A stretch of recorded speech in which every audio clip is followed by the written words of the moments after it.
여러분 안녕하세요. 믿고 보는 원불대 불교 대백과의 원영입니다.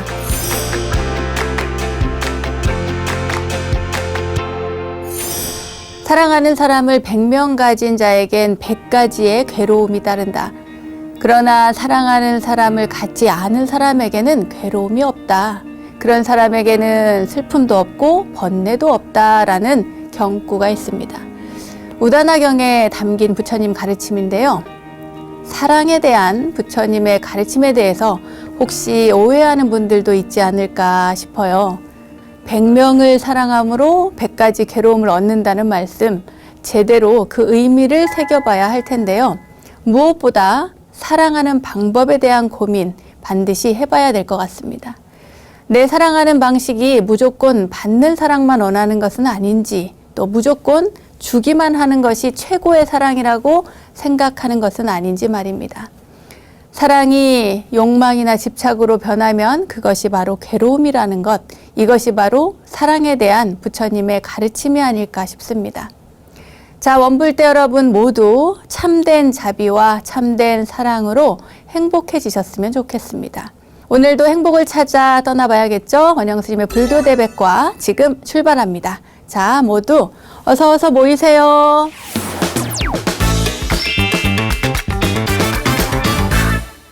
원영 스님의 불교 대백과 첫 순서는 알고 보면 약이 되는 수많은 불교의 이야기들과 불교 지식을 내 안에 원영 스님의 불교 대백과 지식인 시간입니다.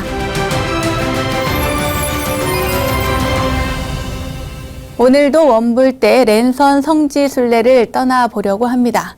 성지순례를 하다 보면 불보살님들의 가르침을 더 깊이 알아가게 되고 나의 진면목까지 찾아갈 수 있게 되겠죠. 자, 일상의 깨달음과 진정한 자유를 찾아 떠나는 랜선 성지순례, 오늘도 행복한 여행길이 되시길 바랍니다.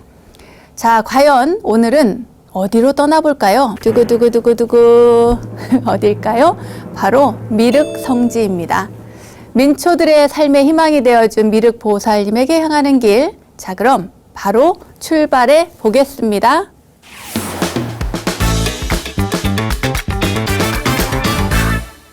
미륵성지를 순례하기 전에 미륵신앙에 대해서 먼저 살펴보면 좋겠죠. 이 미륵신앙은 미륵부처님 그리고 미륵보살님에 대한 불교 신앙인데요. 미륵보살님이 미래의 부처님이 되어서 이 땅에 오실 것이라고 믿는 겁니다. 쉽게 말해서 이 미륵이라고 하는 것은 버머로 마이뜨레야라고 합니다. 마이뜨레야. 이 말은 자비로운 어머니라는 뜻에서 왔습니다. 그리고 빨리어로는요, 메테야라고 합니다. 메테야, 메타라고 하는 단어에서 왔는데 자비로운 미래의 구원 부처님, 구원불이라고 하는 뜻입니다. 자비라는 것은 생명의 모든 그러니까 기쁨, 슬픔 그런 것들을 누군가의 기쁨, 슬픔을 내 것처럼 그렇게 동일시하는 그런 마음이고요. 그 마음을 실천하는 겁니다. 미륵부처님은 석가모니 부처님이 열반하신 후에 56억 7천만 년 뒤에 이 투시타라고 하는 별에서요, 인간계로 하강을 해서 그리고 용화수 나무 아래에서 성불을 한다고 하십니다. 성불한 다음에는 3차례에 걸쳐서 많은 종생을 제도하게 되는데 이 3차례에 걸쳐서 그 설법을 한다고 해서 용화 3회 설법이라고 합니다. 용화수 나무 아래서 깨달음을 얻으셨으니까요. 비록 우리는 지금 현재 글쎄요, 여러분 말세에 살고 있다고 생각하십니까? 예, 말세에 살고 있다고 생각하시는 분들 많이 계실 겁니다. 우리가 말세에 살고 있다고는 하지만 미래에 이 세상에 이 땅에 오실 이 미륵부처님을 믿고 부지런히 수행하여 미륵부처님이 오셨을 때 우리도 그 자리에 있어야 될 거 아니에요? 그 용화 3회 설법 그 자리에 우리도 함께 참여해서 미륵부처님의 설법을 듣고 또 제도를 받아야 한다는 것이 바로 미륵신앙의 핵심 골격입니다. 미륵신앙은 미륵보살님이 현재 머물고 있는 도솔천에 태어나기를 바라는 상생신앙, 그러니까 지금 현재 기다리고 계시대요. 저기 도솔천에서 다음에 이 땅에 오실 그 시간까지 천상의 천인들을 제도하고 계시는 거예요. 그런데 그곳에 태어나기를 바라는 그것을 상생신앙이라고 하고요. 또 미래에 오실 미륵 부처님의 구원을 이 땅에서 바라고 기도하고 수행하면서 갈망하는 그것이 바로 하생신앙입니다. 이 두 가지가 있어요. 이 미륵신앙이 의거하고 있는 경전 중에는 대표적으로 세 가지가 있습니다. 미륵삼부경이라고 하는데 미륵상생경, 미륵하생경, 그리고 미륵성불경이라고 하는 경전입니다. 모두 한역 경전입니다. 이 경전들에 의하면 미륵보살님은 원래 인도의 브라만 집안에 태어나서 석가모니 부처님의 가르침을 받다가 미래에 너는 성불할 거야. 이렇게 이야기를 듣습니다. 이것이 바로 수기죠. 그래서 미래에 성불할 거라는 수기를 받고 그 이후에 또 열심히 수행을 하고 나중에 도솔천에 가셨다고 하죠.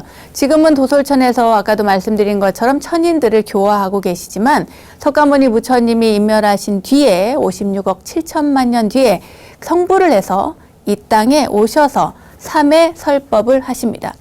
이때 이제 3번 설법을 하는데 이 용화 3회에서 첫 번째는 96억의 중생을 제도하고 두 번째는 94억의 중생을 제도하고 세 번째는 92억의 중생을 제도한다고 합니다.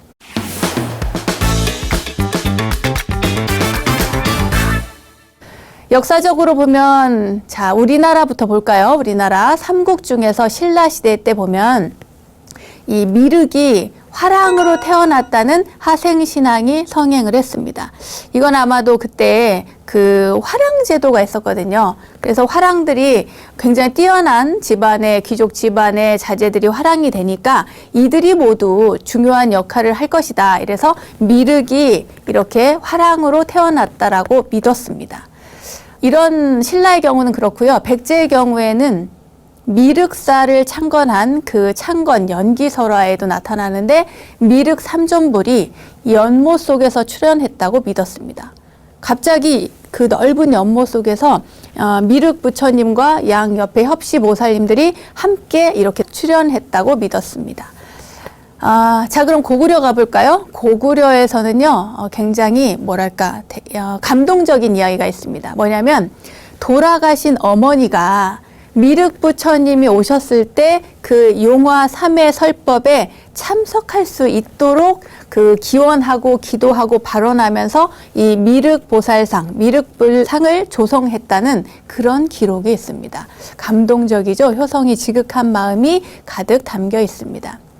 이 삼국시대의 미륵 하생 신앙이 성행을 하게 된 원인은 당시 삼국 통일을 위해서 굉장히 많이 전쟁을 했잖아요. 삼국이 서로 싸웠습니다. 이 좁은 땅덩어리에서 굉장히 많이 싸웠는데 그 전쟁으로 인해서 많은 사람들이 죽거나 다치거나 집을 잃거나 불에 타거나 뭐 많은 일들이 일어났어요. 그러니까 그러한 전쟁통에 그 암울한 현실에 처한 백성들이 뭔가 우리를 구원해 줄 그 누군가를 갈망하게 됩니다. 그리고 통치자 역시 그 당시에 그 나라를 다스리던 왕도 또한 그 옛날에 인도 땅에서는 전륜성왕이 나타난다고 했으니까 자신이 바로 전륜성왕이 되어서 이 땅을 다스리고 있고 그리고 이 다스리는 시기에 내가 다스리는 시기에 미륵 부처님이 오실 것이라고 하는 그런 믿음으로 이렇게 주장을 한 거예요. 이야기를 많이 하고 자신이 곧 이상적인 왕이라고 정당화시키려 했기 때문에 이런 미륵 부처님에 대한 신앙이 널리 퍼졌습니다. 통일신라 시대로 가볼까요? 통일신라 시대 때는 미륵 신앙에 대한 어떤 학문적인 검토가 이루어집니다. 대표적으로 원효 스님이라든지 원칙 스님, 대연 스님, 의적 스님 이런 분들은 뭐 우리나라뿐만 아니라 동아시아 불교를 대표하는 아주 고승들이고 학문적으로도 많은 업적을 남기신 분들인데요. 이분들이 통일신라 시대 때 미륵 신앙을 올바로 이해하기 위한 종요 또는 약찬, 소 뭐 이런 것들을 많이 만들었습니다. 그러니까 해석본과 자신들의 의견을 반영한 각종 주석서를 그러니까 소를 저술해서 남기신 거죠. 덕분에 미륵 신앙은 그냥 신앙으로만 머물지 않고 학문적으로 자리를 잡고 또 아미타 신앙과 결합이 되어서 통일신라 시대 때는 민간에 널리 유포되었습니다. 성덕왕대의 대표적인 이야기가 있는데요. 전에도 말씀드린 것 같습니다. 노힐부득과 달달 박박 이야기 기억나시나요? 관세음 보살님의 도움을 받아서 각각 그 목욕물, 여인이 아이를 낳은 여인의 그 목욕물, 그 핏물에 목욕을 하고 미륵불과 아미타불로 이렇게 바뀌게 되는 이야기, 그 이야기가 삼국유사에 전해지고 있는데 이 이야기도 미륵부처님과 아미타부처님에 관한 이야기로 이렇게 만들어진 겁니다. 하지만 혼란한 그 후삼국시대요. 통일신라로 가기 이전에 후삼국시대 때 보면은 사실은 또 이 종교를, 미륵신앙을 악용하는 사례도 많이 있었습니다. 정치적으로 이용을 한 거죠. 대표적으로 견훤을 들 수가 있는데 이 견훤, 후백제의 견훤이 금산사의 미륵부처님이 바로 자신이다, 나다 나. 그리고 후백제야말로 미륵불의 용화세계다, 미륵보살의 용화세계라고 이렇게 주장을 합니다. 그러니까 자신이 미륵부처님이라는 거예요. 그리고 태봉의 궁예 또한 자칭 자신이 미륵부처님이라고 이렇게 이야기를 합니다. 그리고 아들이 둘이 있는데 그 아들이 양쪽에 협시보살이다, 좌우보처라는 거예요. 그래서 자신이 미륵불이고 아들들은 협시보살이고 그렇게 주장하면서 무려 불경을 한 20권 정도를 만들고 그 미륵관심법이라고 해서, 그러니까 미륵관심법이 뭐냐면 미륵이 되어서 내가 미륵의 눈으로 사람의 마음을 꿰뚫어 보는 거예요. 그러니까 이 궁예가 그 미륵관심법을 행할 줄 안다고 해서 대중들을 현혹시키는데 대표적인 이런 예가 있었어요. 이렇게 신하들을 사람들이 이제 많이 모여서 정치에 대한 이야기를 하는데 거기에서 자기가 자기의 눈으로 누구를 보고 딱 이렇게 가르쳐가지고 뭔가를 질문을 하고 그것에 대답을 못하면 내가 미륵관심법, 나는 관심법을 할 줄 아는 사람이다, 네가 지금 나쁜 마음을 먹었구나, 이렇게 해가지고 그 자리에서 죽이기도 하는 그런 참혹한 일들도 벌어졌다고 합니다. 고려시대 때는 조금 달라져요. 고려시대 때는 화엄종이나 선종이 유행을 하죠. 그래서 약간 미륵신앙이 조금은 축소된 그런 느낌도 있습니다. 하지만 그때에도 미륵신앙은 널리 유포가 됐어요. 조선시대에도 미륵신앙이 조금 성행을 했을 것 같아요. 그렇지만 조선시대는 전반적으로 불교가 다 이렇게 억압받던 시기였기 때문에 이 미륵신앙에 대한 자료는 많지 않습니다. 다만 우리가 이제 생각하건대, 추정하건대 오히려 어렵고 핍박받고 이랬던 불교이기 때문에 미륵신앙이라든지 무속신앙이라든가 이런 것들이 결합이 돼서 결합된 양상으로 이 민중에 배포되고 많이 퍼져 있었을 것이라고 하는 추정은 할 수가 있습니다. 그 대표적인 예로요, 숙종 때, 숙종 14년입니다. 여환이라고 하는 승려가 있었어요. 이 승려가 영모를 꾀합니다. 그러니까 이 여환이라고 하는 스님은 그 석가모니 부처님이 다하고 미륵 부처님이 오셔서 이 세상을 다스리게 될 것이라고 이야기를 하면서 그때 자기 아내, 그러니까 이때 이제 아내가 있었나 봐요. 이 여환에게 아내가 있었는데 아내가 그 무당이었대요. 그래서 그 아내가 용을 숭배를 하는데 이제 그 미륵 신앙과 용 신앙이 결합을 시켜요. 이렇게 결합이 되죠. 그런 다음에 용이 아들을 낳아서, 자식을 낳아서 나라를 지배하게 되는데 나라를 지배하고는 있으나 대신에 흉년이 들어서 많은 백성들이 죽을 것이다. 그러니 이 나라를 바꿔야 된다라고 하는 주장을 펴니다. 그래서 하층민과 노비층을 결속해서 역모를 일으키죠. 이처럼 사람들이 그때 당시에는 이상사회를 바라는 하층민들의 불만, 이 불만들을 이용을 해요. 그리고 또 사회 전반적으로 이렇게 퍼져 있으니까 그것을 미륵신앙을 끌어들여서 이렇게 결합시켜가지고 역모를 꾀하기도 하고 나라를 뒤집을 이상사회를 만들려고 하는, 그러니까 좋게 말하면 이상사회를 만들려고 하는 것이고 안 좋게 말하면 이제 사회에 대한 불만을 이렇게 표출하게 된 것이죠. 이런 일들이 있었습니다. 이런 미륵신앙은 근대로 들어오면서 후천 개벽 사상과 결합이 되어서 저기 이렇게 말을 해도 되는지 모르겠습니다만 증산도 같은 그런 신흥 종교, 그런 종교의 이념적 토대가 되게 됩니다. 자, 그럼 미륵 성지로 한번 떠나볼까요? 우리나라에는 바로 3대 미륵 성지가 있습니다.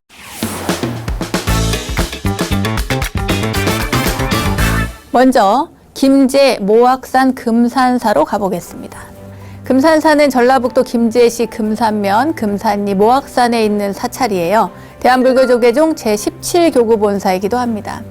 600년에 창건되었다고 하죠. 신라 경덕왕 때 762년에 진표율사가 중창을 하시고 또 그때의 대차례 면모를 갖추게 되었습니다. 이후에 법상 중에 근본 도량이 됐다가요. 고려 초 1079년에 해덕왕사가 창건한 이래 가장 큰 규모의 도량으로 만드셨습니다. 금산사 사적에 의하면 이 금산사는 백제법왕 1년 왕실 기원 사찰로 창건이 되었고요. 크게 부각된 것은 아까도 말씀드린 것처럼 신라 시대에 경덕왕 때 진표율사에 의해서 크게 중창된 것으로 기록되고 있습니다. 금산사는 진표율사를 빼고는 이야기를 할 수가 없어요. 진표율사가 가장 큰 역할을 했고 그리고 가장 큰 스님이셨습니다. 금산사 순제법사에게 진표율사는 처음에 출가를 했는데 이 진표율사가 출가하기 전에 원래는 사냥을 굉장히 좋아했다고 합니다. 이 진표율사에게 얽힌 이야기가 있는데요. 사냥을 좋아하던 진표율사가 어느 날 그 냇가에 갔다가 그 날씨가 이제 추워지는데 개구리가 점점 사라질 때인데 냇가에서 개구리를 잡아가지고 버들가지로 개구리를 꿰어가지고 묶어놓고 그러고는 간 거예요. 그런데 한참 시간이 지나고 나서 이듬해 1년이 지난 다음에 이듬해에 가보니까요. 우연히 냇가를 갔는데 세상에 거기에 자기가 작년에 그 버들가지로 꿰어서 묶어놨던 그 개구리가 아직도 거기에서 울고 있는 겁니다. 그 버들가지에 묶여가지고. 그 모습을 보고 진표율사가 이 생명을 자기가 얼마나 그 괴롭히고 아프게 했고 고통스럽게 했는가. 그 살아있다는 것 자체가 놀라운 일이죠. 왜냐하면 버들가지로 꿰어가지고 개구리를 꿰어가지고 묶어놓은 거니까. 그래서 그때 그 모습을 보고 너무 충격을 받은 거예요. 그래서 이 진표율사가 그 개구리를 풀어주고 참회하면서 출가를 하게 됩니다. 금산사 순제법사에게 출가를 했다고 해요. 하지만 부안 변산에 부사이암에 머물면서 고행에 몰두하게 됩니다. 순제법사에게 출가를 했는데 이후에 수행은 그러니까 변산에 가서 하게 된 거죠. 그 이후에도 많은 곳에서 수행을 하시긴 하는데 이 진표율사는 이 망신참회라고 하는 것으로 굉장히 유명합니다. 망신참회. 이게 뭐냐면은요. 여러분 절을 하시잖아요. 절에 가서 절을 하시는데 이 너럭 바위 같은 이게 그 바위 돌덩어리 위에서 자복도 깔지 않고 천도 깔지 않고 그 어떤 것도 깔지 않고 풀도 깔지 않고 그 바위에 그대로 몸을 던져서 절을 하는 겁니다. 이거를 여러분 하루만 해보세요. 어떻게 되나. 무릎에서 피가 나고 그 손에서도 피가 나고 나중에는 이 진표율사 같은 경우에는 이틀 만에 그 손발이 다리가 부러졌다 그래요. 그러니까 망신이라고 하는 것은 몸을 던져서 참회를 하는 거예요. 자기 몸의 고통 이런 것들을 극복하기 위해서 계속 하는 거예요. 참회. 그러니까 그 개구리를 생각했겠죠. 그 개구리를 꿰뚫어서 묶어서 1년 동안 그 물 속에 담아놨던 그것을 생각하면서 참회를 하신 겁니다. 계속. 그때 그 망신 참회를 오래 하던 중에 그때 미륵보살님이 나타나셨대요. 그러니까 몸을 버릴 정도로 지극한 고행을 하던 그 진표율사 앞에 미륵보살님이 나타나서 점찰경을 줍니다. 점찰경이 상하권으로 되어 있거든요. 원래 이름은 점찰선악업보경이라고 해서 중국에 있는 경전이 있습니다. 근데 그 점찰선악업보경을 그 진표율사에게 전해주고 그리고 중과의 간자 189개를 주었다고 하는데 이 점찰경이라고 하는 게 뭐냐면 그 선악업보를 점을 치는 거예요. 선악업보를 얼마나 되나 나의 그 선악의 업보가 과보가 얼마나 되나 하는 거를 알아볼 수 있는 건데 그 경전을 그러니까 선악 업보를 알아보려면 이 간자가 필요한 거예요. 그래서 이 선악 업보를 알아볼 수 있는 책과 경전과 증과의 간자 189개를 주고 이것으로 세상에 법을 전해라. 그리고 사람을 구제하는 방편으로 삼으라고 이렇게 미륵보살님이 이야기를 했다고 합니다. 이후에 진표율사가 금산사로 돌아와서 중창불사를 발언하고 경덕왕과 왕씨의 후원을 받아서 6년에 걸친 대규모 공사를 합니다. 그렇게 해서 엄청나게 큰 금산사를 만들거든요. 그때 연못을 수추로 메우고 미륵장육상을 모십니다. 미륵장육상. 금당을 지어서 미륵하생신앙을 믿는 백제 유민의 애환을 달래줍니다. 많은 사람들이 이 진표율사가 있을 때 백성들이 굉장히 힘들어했대요. 왜냐하면 전쟁 이후고, 그리고 뭐랄까, 전쟁 이후에 여러분 얼마나 피폐하고 처참합니까? 지금 아프가니스탄 같은 경우에도 이민자들이 많이 탈출을 하고 했어도 그곳에 남아있는 사람들은 너무 괴로워하잖아요. 그와 마찬가지로 백제는 전쟁에 졌잖아요. 졌기 때문에 굉장히 힘들었던 겁니다. 신라하고는 비교할 수 없이 너무 많은 고통을 당하고 있었기 때문에 이 백제 사람들의 고통, 애환, 이것을 이 진표율사가 금산사를 중건을 하고 많은 백성들을 달래주는 역할을 하는 장소로서 썼다는 겁니다. 진표율사에 의해서 이후에 이렇게 그 중창을 이룬 이 금산사는 확고하게 미륵 성지로 자리 잡게 되었습니다. 자, 그럼 해덕왕사와 금산사는 어떤 인연이 있을까요? 이 해덕왕사는 진표율사 이후에 가장 큰 대규모 가람으로 만들었다고 하죠, 금산사를. 그러니까 진표율사가 요만하던 걸 요만하게 만들었으면 해덕왕사는 더 크게 요만하게 만든 거죠. 고려시대 해덕왕사 이전까지는 이 미륵전을 중심으로 하는 단일형 도량으로 이렇게 존재를 해오다가, 그러니까 미륵신앙만, 미륵성지로만 있다가 고려시대 때 해덕왕사에 의해서 화엄사상도 받아들이고요. 그 외에 불교 여러 사상들이 종합적으로 말하자면 불교의 총체적 성격을 다 담아서 대가람으로 다시 중창을 하게 되었습니다. 그래서 중요합니다. 그리고 수문대사도 굉장히 유명한데요. 이 수문대사와 금산사는 어떤 인연이 있냐면 억압받던 조선시대, 특히 임진왜란 당시에 이 금산사의 주지로 계시던 뇌묵 처형대사가 금산사에 승병훈련소를 설치하게 됩니다. 말하자면 왜군들이 이제 침입을 하니까 그 승병훈련소를 설치해서 거기에서 그 스님들에게 그 훈련을 시키는 거예요. 왜군들에게 조직적으로 대항을 하기 위해서 그렇게 한 겁니다. 하지만 정유재란 때 이 왜군들이 금산사에 이제 스님들한테 너무 많이 당하니까, 여러분 전에도 말씀드렸죠. 조선편 꼭 한번 보십시오. 얼마나 많이 탄압을 받았는지. 임진왜란 당시에도 승병이 없었으면 이순신 장군뿐만 아니라 우리나라가 그렇게 다시 일어설 수 없었을 겁니다. 그만큼 승병이 중요한데 이 승병의 훈련을 하던 그 장소가 바로 금산사였고요.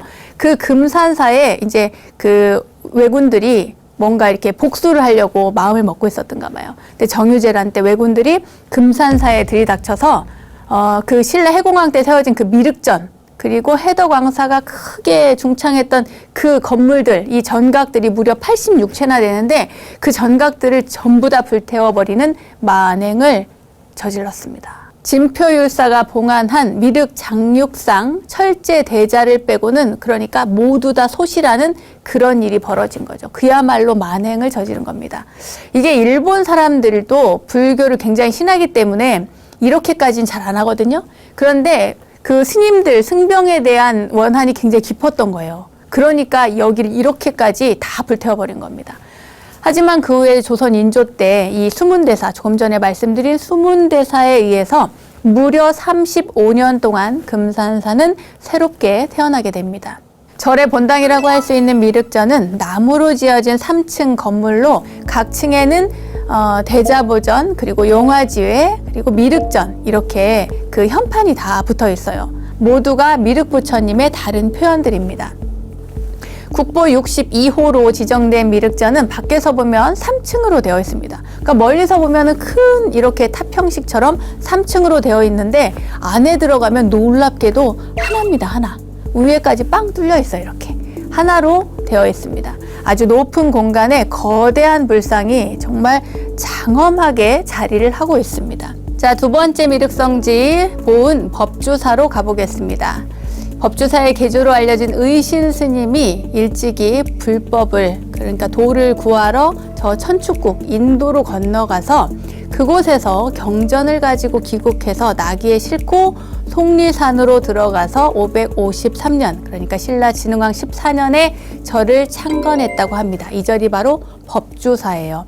그 경전을 싣고 왔지 않습니까? 그러니까 법을 가지고 와서 그 법이 안주할 수 있는 절, 그러니까 법이 머물 수 있는 절이라고 그래서 법주사라고 했다고 합니다. 동국여지 승남 또 조선 불교 통사 등의 비슷한 얘기가 나오는데요. 신라 24대 또 진흥왕 14년에 당시 의신 스님, 의신이라고 불리던 스님이 천축국에서 공부를 마치고 이 노새에다가 불경을 싣고 귀국하셨다는 그런 이야기가 나옵니다. 이후에 스님께서는 후학을 양성할 목적으로 절을 또 지을 터를 찾아 헤매던 중에 그때 재밌는 얘기가 나오는데요. 스님께서 타고 이렇게 그 경전을 싣고 오던 그 노새가 갑자기 이 현재의 법주사 터에 이르러서 발걸음을 멈추고 울부짖더라는 겁니다. 안 가고. 그래서 이제 스님이 그 자리에 딱 멈춰서서 이렇게 산세를 둘러보니까 그 산세가 아주 수려하고 절을 지을 만한 곳이구나 이렇게 판단을 했다고 합니다. 그래서 이곳에 절을 짓게 되었다는 이야기가 나옵니다. 또한 노새 등에 싣고 다니던 그 경전, 바로 부처님의 법이 이곳에 머물렀다는 이유로 아까도 말씀드린 것처럼 절 이름을 법주사라고 했습니다. 이러한 법주사는 그 정신적 지주가 바로 미륵신앙에 있습니다. 이 미륵신앙은 해공왕 때 이 절에 중흥에 기여한 진표율사와 그의 제자인 영심 스님에 의한 것이라고 하는데요. 이 진표율사가 우리가 아까도 말씀드린 것처럼 금산사와 아주 인연이 깊잖아요. 금산사의 진표율사를 떼고는 말할 수 없을 정도로 그 금산사와 인연이 깊은데 이 진표율사께서 금산사를 떠나서 속리산으로 가게 됩니다. 그런데 그 가던 중에 소 있잖아요. 음매소, 그 소들이 진표율사 앞에 무릎을 꿇고 우는 겁니다. 그래서 너무 이상한 거예요. 그 밭을 갈던 그 농부가 이 소 주인이 소가 갑자기 스님을 보고 이렇게 무릎을 딱 꿇고는 우니까 너무 이상한 거예요. 그래가지고 도대체 이 소들이 왜 이러는 걸까요? 이 소들이 스님을 보고 왜 우는 겁니까? 이렇게 물어요. 그때 스님께서 그 진표율사께서 이 소들은 겉으로 보기에는 소니까 어리석다고 생각을 하지만 우리 인간의 생각으로는 이 소들이 굉장히 어리석다고 하지만 사실 속으로는 굉장히 현명하다. 그래서 내가 계법을 받고 또 불법을 소중히 여기는 것을 알고 또 무릎을 꿇고 이렇게 우는 거다. 그 존경과 그리고 자신의 어떤 뭔가 신세 이런 거에 대해서 모든 것이 포괄적으로 이 울음에 담겨 있었던 것이 아닌가 싶습니다. 이 말을 들은 이 소의 주인은 그러는 거예요. 이 사람도 굉장히 현명한 사람이었든지 아니 하물며 저런 축생도 소도 이처럼 신심이 있고 마음을 내는데 하물며 사람으로서 어찌 믿는 마음이 없겠습니까? 라고 하면서 갑자기 그 농사를 짓는 농부니까 낫이 있을 거 아니에요? 낫을 들어서 자신의 긴 머리카락을 자르고 그리고 이제 출가 의지를 보입니다. 그래서 율사께서 그때 그 소 주인의 머리를 다시 삭발을 해주고 개를 주어서 그래서 출가를 시킵니다. 또 진표율사는 제자인 영심 스님으로 하여금 이 속리산에 잘 찾아보면 길상초가 자란 곳이 있을 거다 이렇게 이야기를 합니다. 길상초, 이 길상초가 뭐냐면요. 부처님께서 깨달음을 얻으실 때 보리수나무 아래에서 깨달음을 얻으셨다고 하잖아요. 그때 부처님께서 깔고 앉은 풀입니다. 풀. 그 부드럽고요. 좀 약간 가늘고 길게 생겼습니다. 굉장히 깨끗하고. 그래서 부처님께서 깔고 깨달음을 얻으셨기 때문에 상서롭고 길하다. 이래서 길상초라고 부릅니다. 그런데 이제 속리산에 가면 거기 길상초가 이렇게 자란 곳이 있을 것이다. 그곳을 찾으라고 해요. 그래서 영심 스님이 가서 그곳을 찾습니다. 그래서 절을 짓게 되는데 그곳이 바로 법주사라는 얘기가 있습니다. 지금도 법주사 미륵부처님과 지장보살님 그 틈새 바위면에 이 의신조사가 그러니까 아까 얘기했죠. 불경을 그 천축국에서 싣고 왔다는 얘기를 말씀을 드렸잖아요.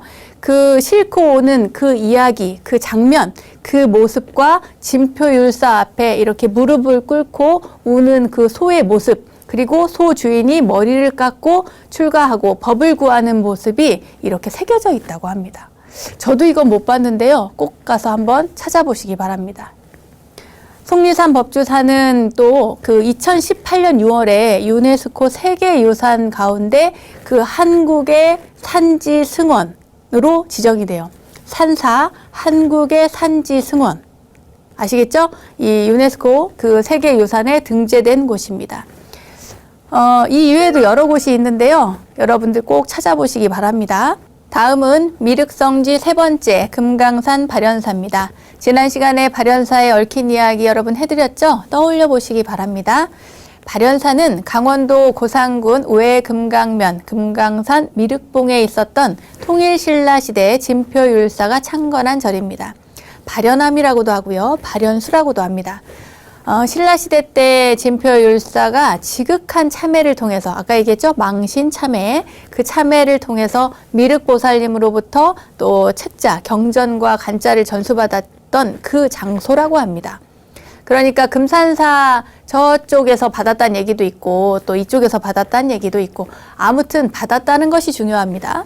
미륵봉 동쪽에 험준한 계곡 아래에 이 발현이라는 못이 있는데 주위에 바위 모양이 마치 그 바루 모양과 같다고 해서 이렇게 발현사라고 하는 바루에서 따온 이름이래요. 하는 이름이 붙었습니다. 절터의 동쪽에 높이 약 4m의 삼각형 바위가 있는데 거기에 발현이라는 글이 새겨져 있기 때문에 또 발현암이라고 부르기도 합니다. 옛날에 발현사 부근에 부처님의 모습을 새긴 큰 바위가 있어서 재미암이라고도 했다는데요. 전설에 의하면 진표율사의 어머니가 그 발현사에서 한 20여리 떨어진 곳에서 살았대요. 안세밑골이라고 하는 그런 곳에서 살았는데 이 효성이 지극한 진표율사는 홀로 계시는 어머니를 위해서 매일 먹을 것을 조금이라도 마련해서 가져다 드리곤 했답니다. 그러니까 지난 시간의 이야기와 약간 유사하죠. 그런데 그렇게 지극정성으로 모시는데 감동한 그 부처님께서 이 바위에 구멍을 내고 하루에 한 대씩 쌀이 흘러내리게 했다는 그런 이야기가 있습니다. 그 때문에 이 바위 이름을 재미암이라고, 그러니까 쌀미자가 들어가겠죠? 그러니까 재미암이라고 부르게 되었다고도 합니다. 이제 여러 가지 설이 있습니다. 이 발현사의 전설은 지난 23회에서 자세히 안내해 드려서요. 저는 여기까지만 하겠습니다. 궁금하신 분들은 지난 편을 다시 한번 찾아보시기 바랍니다. 불교 지식을 내 안에 원불대 지식인 시간. 오늘은 원불대 랜선 성지순례의 네 번째 여행을 떠나봤습니다. 자비와 희망의 미륵보살님과 만나봤습니다. 여러분 어떠셨나요? 힘듦과 어려움 속에서도 우리가 살아가는 이유는 내일에 대한 희망이 있기 때문이겠죠? 지금 여기에서 하루하루 최선을 다해 내일을 준비하는 여러분이 되시길 바랍니다. 자, 불교 지식을 내 안에 원불대 지식인. 오늘은 여기까지 하겠습니다.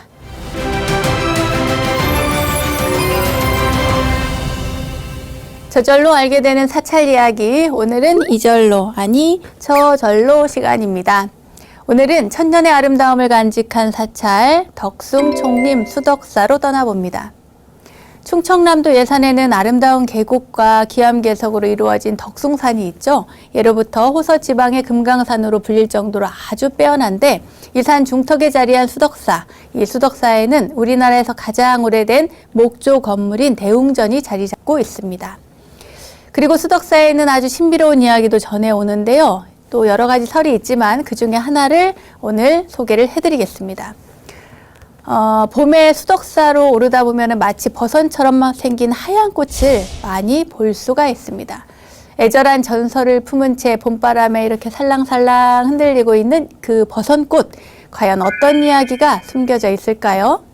옛날에 수덕이라는 도련님이 활을 들고 사냥을 갔어요. 근데 갑자기 시중 들던 할아범이 와서 빨리 활시를 당기라고 막 체근을 합니다.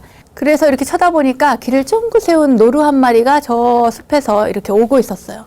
그래서 활시를 팽팽하게 당기고는 쏘려고 하는데 갑자기 이렇게 내려놓고 눈웃음을 지으면서 활을 거둡니다. 도련님이.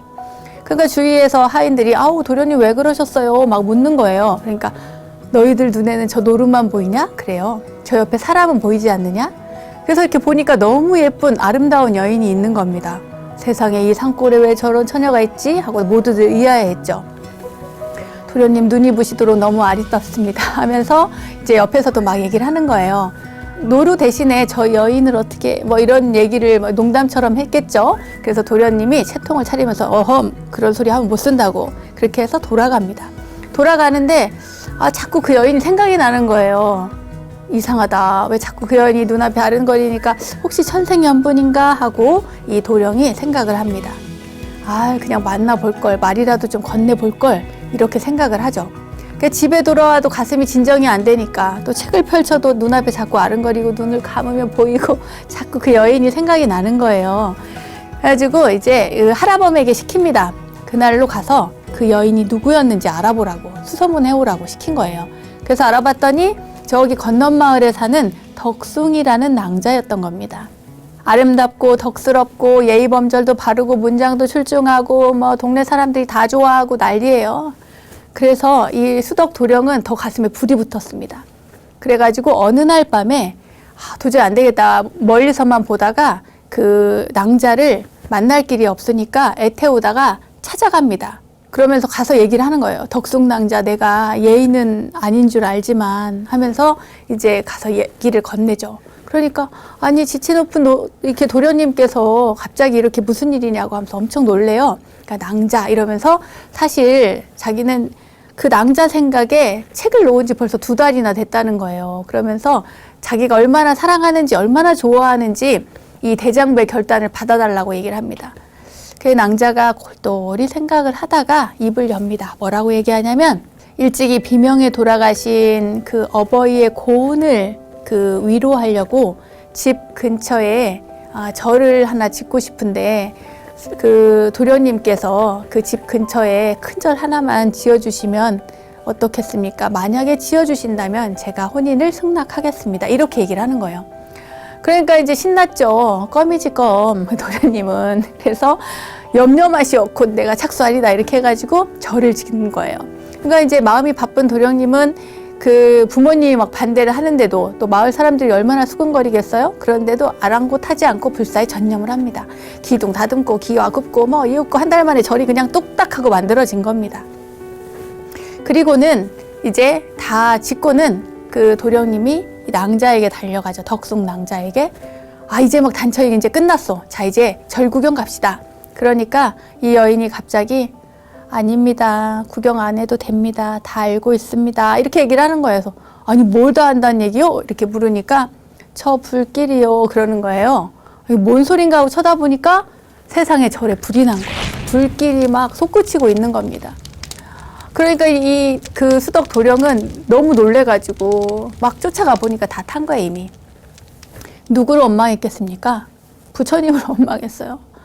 아니 이렇게 열심히 빨리 지었는데 절이 홀랑 타버렸으니까 너무 이제 속이 상하니까 부처님을 원망한 거예요. 그러니까 덕숭낭자가 부드러운 음성으로 이야기를 합니다. 그러니까 여인을 탐하는 마음을 버리시고 오직 일념으로 신심껏 부처님을 염하면서 그렇게 절을 다시 지으십시오. 이렇게 얘기를 하는 거예요. 그래서 이제 수덕 도령은 다시 결심을 하고 불사를 다시 시작하죠. 막 목욕 재개하고 기도하고 뭐 부처님 부르고 절하고 하면서 불사를 다시 짓습니다. 불사를 열심히 하는데 계속 낭자 얼굴이 이렇게 떠오르는 거예요. 그때마다 일손을 멈추고 마음을 가다듬으면서 절을 완성할 무렵 이제는 또 가서 얘기를 해야지 하는데 또 불이 난 겁니다. 다시 또 한 달이 지나갔죠. 너무 속상하죠. 너무 속상한데 다시 시작합니다. 이게 3번째 다시 시작했는데 그 신비롭기 그지없는 그 웅장한 대웅전이 드디어 완성을 합니다. 3번째. 나무아미타불 관세음보살. 그러면서 이제 이 수덕 도령은 굉장히 흡족한 마음으로 합장을 했죠. 그리고는 낭자에게 찾아갑니다. 그러니까 낭자가 도련님 소녀의 소원을 들어주셔서 그 은혜 백골난망이옵니다. 이 미천한 소녀 정성을 다해서 모시겠습니다. 이렇게 해요. 그래서 이제 드디어 혼인을 하고 신방이 꾸며집니다. 그런데 이제 그 옛날에는 뭐 그 심지 초롱불을 켰는데 얼마나 이렇게 운치 있고 멋있겠어요? 근데 낭자가 이렇게 앉아가지고 이렇게 조근조근 얘기를 합니다. 뭐라고 얘기하냐면 우리가 이제 부부가 되었지만 잠자리는 따로 하는 게 좋겠다고 하면서 오늘 이제 따로 하게 해주십시오라고 부탁을 해요. 그러니까 이제 이게 웬 말이에요. 결혼을 했는데. 그러니까 이 수덕 도령이 안 된다고 해서 이 낭자를 덥석 잡은 거예요. 그럴 순 없다. 이렇게 해가지고 덥석 잡았는데 갑자기 순간 병력 같은 소리와 함께 돌풍이 일면서 여인이 사라진 거예요. 없어. 여인은 없고 그 자기가 탁 잡았는데 그 손에 버선 한 짝만 있는 겁니다. 신방도 덕숭낭자도 이 세속의 탐욕, 욕망과 함께 다 사라진 거죠. 그런데 나중에 보니까 바위에 이 하얀 꽃이 이렇게 피었던 겁니다. 그래서 이 하얀 꽃을, 버선같이 하얀 꽃을 버선꽃이라고 불렀다는 거예요. 어쨌거나 이 수덕 도령은 그제야 안 거죠. 이 덕숭낭자가 바로 관세음 보살님의 화신이구나. 그렇게 해서 이 수덕 도령은 절 이름을 수덕사라고 칭하고요. 그리고 수덕사가 있는 산을 덕숭산이라고 했답니다. 그러니까 수덕산 자기가 지었으니까요. 수덕이라고 한 도령이 지었으니까 덕숭산은 이 낭자가 살고 또 오늘 사라져버리고 꽃이 되어서 이렇게 피어났으니까. 지금도 수덕사 인근 바위 틈에는 해마다 이 버선꽃이 피고요. 이 꽃은 관음의 버선이라는 전설이 내려오고 있습니다.